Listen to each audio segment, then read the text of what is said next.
Hola a todos, mi nombre es Carol Medina González, soy estudiante del tercer ciclo de Medicina Integral y Salud Comunitaria de la Universidad para el Bienestar Benito Juárez García. El día de hoy les voy a presentar el capítulo 40 sobre principios físicos del intercambio gaseoso, difusión del oxígeno y dióxido de carbono a través de la membrana respiratoria. Bueno, después de que los alvéolos se han llenado de aire fresco, en el proceso de ventilación, la siguiente fase va a ser la difusión de oxígeno desde los alvéolos hacia la sangre pulmonar y la difusión del dióxido de carbono en la dirección opuesta, o sea, de la sangre hacia los alvéolos. La difusión va a ser el movimiento aleatorio de estas moléculas en todas las direcciones a través de la membrana respiratoria. Este proceso va a ser vital para que nuestro cuerpo pueda obtener oxígeno y esencial para la respiración celular, además de poder eliminar el dióxido de carbono, que es un producto de desecho. La base molecular de la difusión gaseosa es que todos los gases importantes en la fisiología respiratoria son moléculas simples que se mueven libremente por el proceso de difusión. Estos van a requerir una fuente de energía que va a ser procedente del propio movimiento cinético de las partículas. En el caso de las moléculas simples libres, se difundirán por movimiento lineal, chocando con otras moléculas y rebotando después en direcciones nuevas.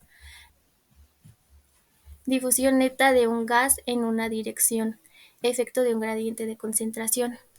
En este caso encontramos que en una cámara de gas, en un extremo de la cámara encontramos una alta concentración y en el otro extremo encontramos una baja concentración de moléculas. Por lo tanto, la difusión neta será desde la zona con mayor concentración hacia la zona de baja concentración. La razón es evidente, ya que hay muchas más moléculas en el extremo A que se difundirán hacia el extremo B, y en la dirección opuesta no sucede lo mismo. Presiones gaseosas en una mezcla de gases. La presión va a ser producida por los múltiples impactos de las partículas en movimiento contra la superficie. En este caso encontramos las partículas dentro de la superficie, que será el alvéolo. La presión de un gas que actúa sobre la superficie de las vías aéreas y de los alvéolos va a ser proporcional a la suma de las fuerzas de los impactos de todas las moléculas de ese gas que chocarán contra la superficie. Por lo tanto, la presión es directamente proporcional a la concentración de moléculas del gas. En este caso, si hay mayor concentración, habrá mayor presión. Por lo contrario, en menor concentración habrá menos presión. En la fisiología respiratoria se manejan mezclas de gases, principalmente el oxígeno, el nitrógeno y el dióxido de carbono. La velocidad de difusión de cada uno de estos gases va a ser directamente proporcional a la presión que se genera este gas por sí solo, denominado presión parcial. A mayor presión parcial, mayor velocidad de difusión, y a menor presión parcial, menor será la velocidad de la difusión. Tomemos como ejemplo el aire. Su composición aproximada es del 79% de nitrógeno y el 21% de oxígeno. Su presión total va a ser de 760 milímetros de mercurio a nivel del mar. Cada uno de estos gases va a contribuir a su presión total en proporción directa a su concentración. Por lo tanto, el 79%, que es del nitrógeno, tendrá 600 milímetros de mercurio como presión parcial, y el 21%, que es del oxígeno, de 160 milímetros de mercurio. Esta presión total va a ser entonces la mezcla de la suma de las presiones parciales individuales. Factores que determinan la presión parcial de un gas disuelto en un líquido. La presión parcial de un gas está determinada por su concentración y el coeficiente de solubilidad del gas. Algunos tipos de moléculas van a ser atraídos física o químicamente por moléculas de agua y otros van a ser repelidos. Cuando las moléculas son atraídas, mayor cantidad de estas se van a disolver sin generar un exceso de presión parcial. Y en el otro caso, de las que son repelidas, se genera una presión parcial elevada con menos moléculas. Tenemos como ejemplo al dióxido de carbono, que es especialmente atraído, por lo tanto se puede disolver sin generar un exceso de presión parcial. Para esto tenemos la ley de Henry, que nos dice que la presión parcial es concentración de gas disuelto sobre el coeficiente de solubilidad. Cuando la presión parcial se expresa en atmósfera, que es equivalente a 760 milímetros de mercurio, y la concentración se expresa en volumen de gas disuelto en cada volumen de agua, los coeficientes de solubilidad de gases respiratorios serían los siguientes a la temperatura corporal. Del oxígeno es del 0,024, del dióxido de carbono 0,57. Por lo tanto, el dióxido de carbono es 20 veces más soluble que el oxígeno. Por tanto, no generará un exceso de presión parcial, a diferencia del oxígeno, que es el agua, y generará una presión parcial elevada. Difusión de gases entre la fase gaseosa de los alvéolos y la fase disuelta en la sangre pulmonar. La difusión neta va a estar determinada por la diferencia entre las dos presiones parciales. En este caso encontramos que en el alvéolo será la fase gaseosa y en el capilar sanguíneo va a ser la fase disuelta de la sangre. Si la presión parcial del gas es mayor en la fase gaseosa, como normalmente ocurre en el caso del oxígeno, más moléculas se difundirán hacia la sangre, y va a suceder lo opuesto en el caso del dióxido de carbono. Al tener una presión mayor de gas en la fase disuelta de la sangre, se difundirán más moléculas hacia el alvéolo. También ocurre a veces que cuando el oxígeno se difunde hacia el capilar sanguíneo, se escapa de nuevo al alvéolo, y la velocidad a la que éste escapa va a ser directamente proporcional a la presión parcial de la sangre. Presión de vapor de agua. Cuando se inhala aire no humidificado, el agua se evaporará desde las superficies de las vías aéreas, humidificando el aire. Esto ocurre debido a que moléculas de agua se están escapando constantemente hacia la fase gaseosa, generando así una presión parcial conocida como presión de vapor de agua. A la temperatura corporal de 37 grados centígrados, esta presión va a ser de 47 milímetros de mercurio, lo que representará la presión parcial del vapor de agua en el aire completamente humidificado. Esta presión de vapor de agua depende únicamente de la temperatura.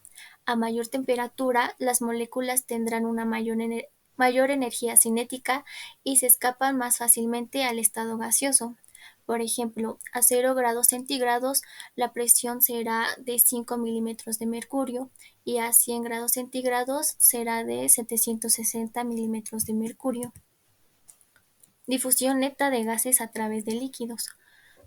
Como ocurrió también con el gradiente de concentración, cuando la presión parcial de un gas es mayor en una zona que en otra, como se ve representada en la imagen, habrá una difusión neta desde la zona de presión elevada hacia la presión baja. Tenemos como ejemplo que si 100 moléculas se mueven de alta a baja presión y 20 moléculas rebotan en sentido contrario, la difusión neta será equivalente a 80 moléculas hacia la zona de baja presión.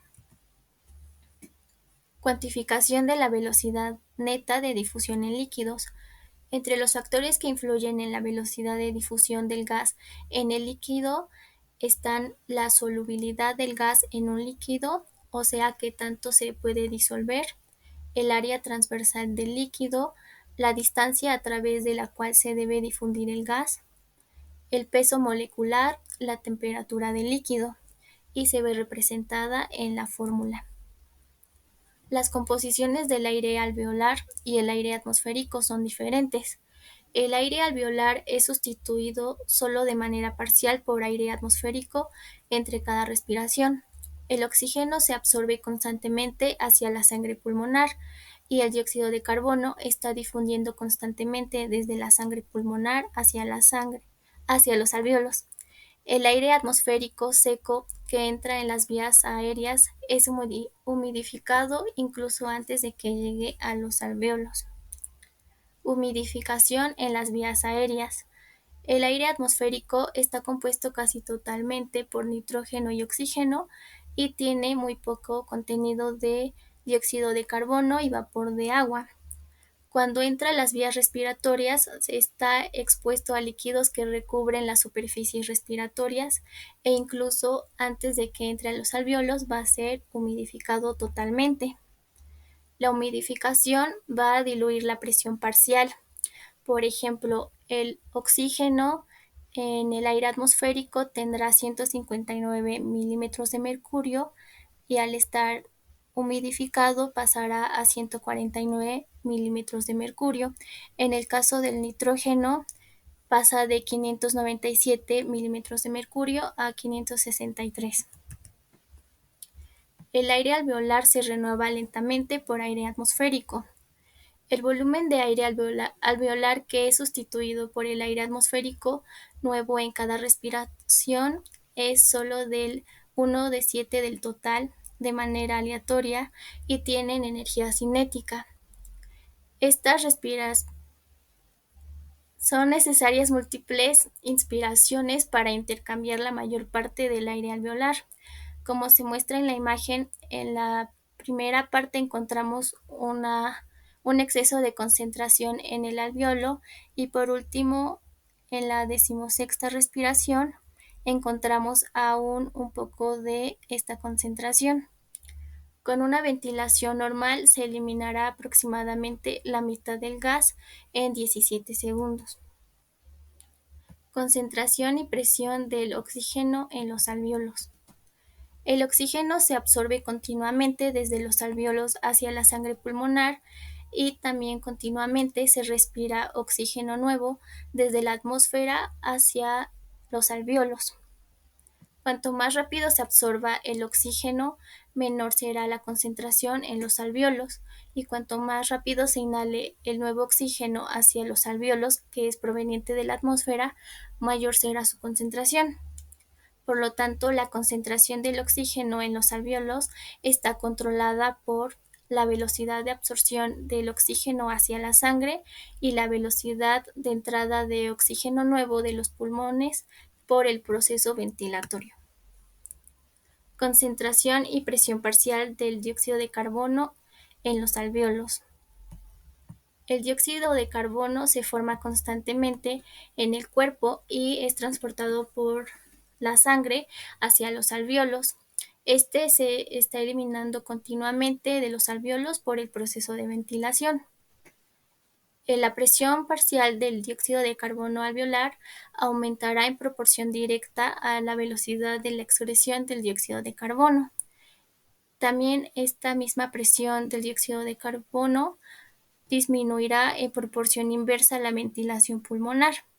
Esto quiere decir que entre más dióxido de carbono producido, más presión parcial del dióxido de carbono habrá en los pulmones. Y cuanta más ventilación haya, menor presión parcial habrá del dióxido de carbono en los pulmones. La composición global del aire expirado va a estar determinada por la cantidad del aire expirado, que es el aire del espacio muerto, y por la cantidad del aire que es alveolar. Difusión de gases a través de la membrana respiratoria. Como ya lo conocemos, la unidad respiratoria, que es también denominada lobulillo respiratorio, está formada por un bronquiolo respiratorio, conductos alveolares, atrios y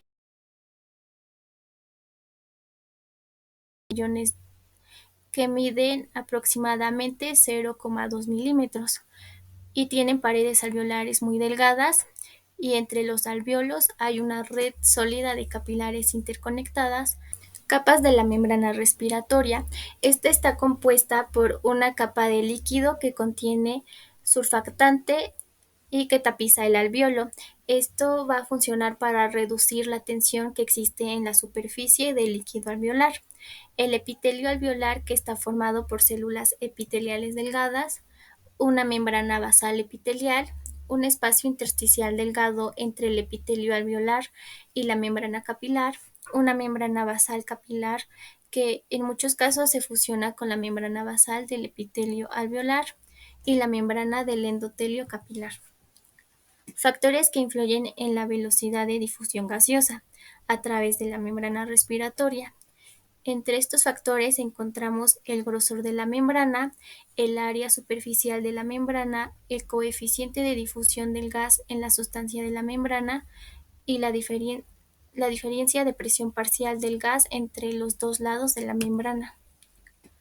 La velocidad de difusión a través de la membrana es inversamente proporcional al grosor de la membrana.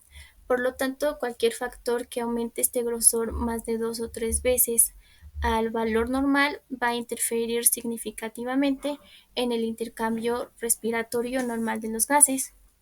Por ejemplo, tenemos que si hay un aumento del grosor de la membrana respiratoria por consecuencia del líquido de edema en el espacio intersticial, o, por, o con pacientes con fibrosis, habrá una alteración en el intercambio respiratorio. Cuando el área superficial de la membrana disminuye hasta un tercio o un cuarto de lo normal, se produce también un deterioro del intercambio de gases.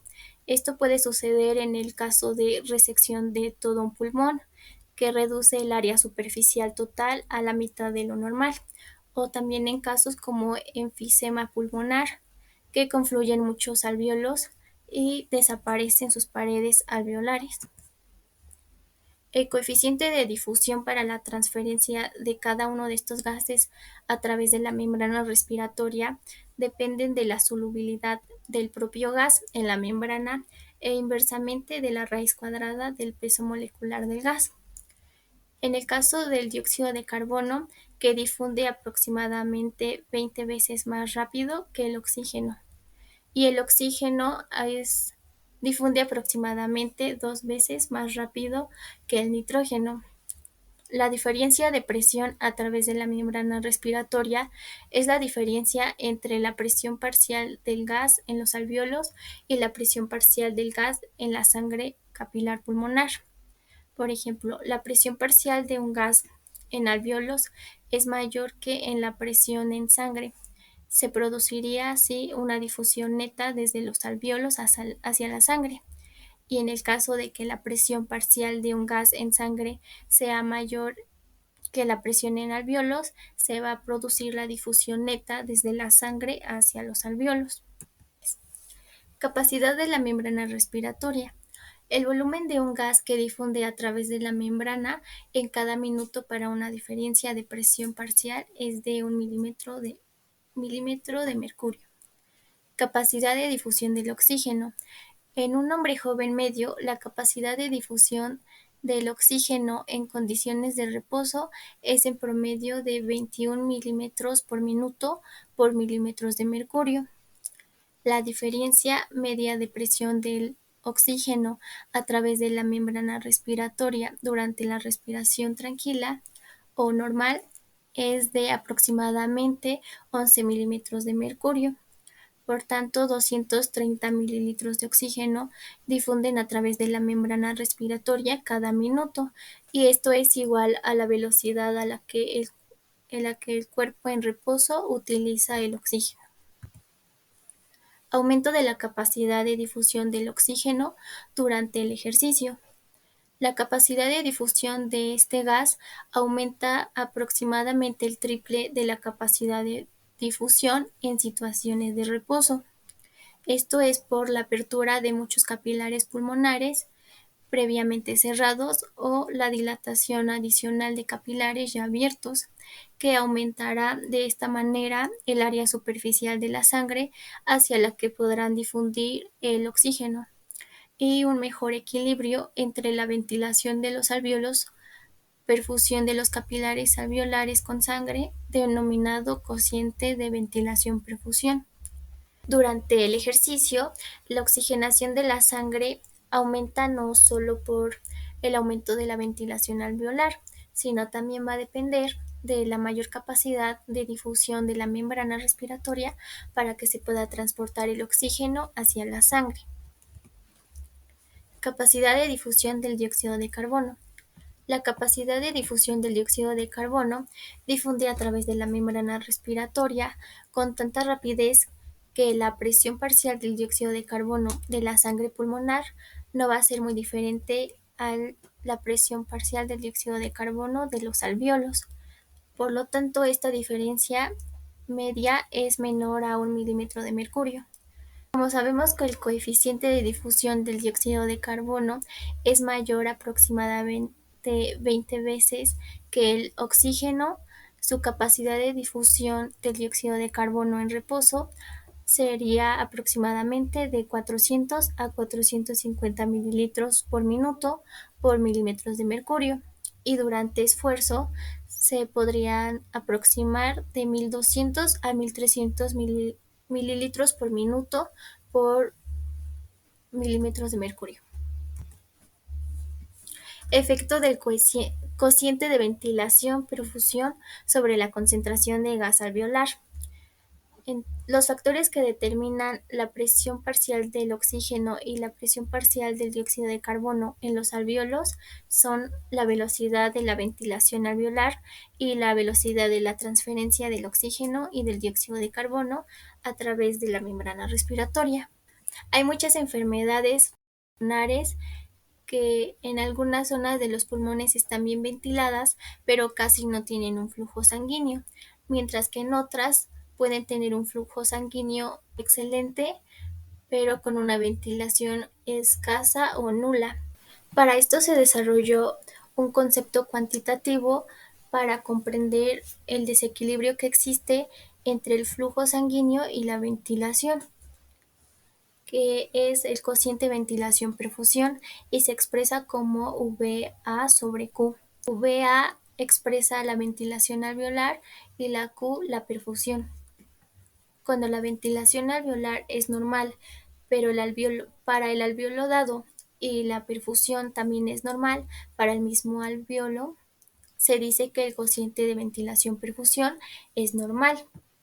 Cuando la ventilación alveolar es cero y sigue habiendo una perfusión del alveolo, el cociente ventilación alveolar es cero.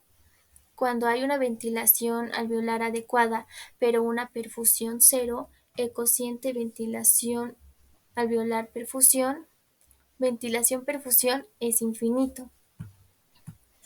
Entonces tenemos que cuando el cociente es cero o infinito, no hay un intercambio de gases a través de la membrana respiratoria de los alvéolos, produciendo así una grave alteración del intercambio gaseoso, por lo que la persona puede sufrir dificultad para respirar grave a pesar de tener una ventilación total normal o un flujo sanguíneo normal. Como ejemplo tenemos a la ventilación alveolar perfusión anormal en la enfermedad pulmonar obstructiva crónica. Esto sucede en la mayoría de las personas que fuman durante muchos años y presentan grados variables en la obstrucción bronquial, desarrollando así un atrapamiento grave del aire alveolar. Por lo consiguiente, un enfisema, que sería la destrucción de las paredes alveolares.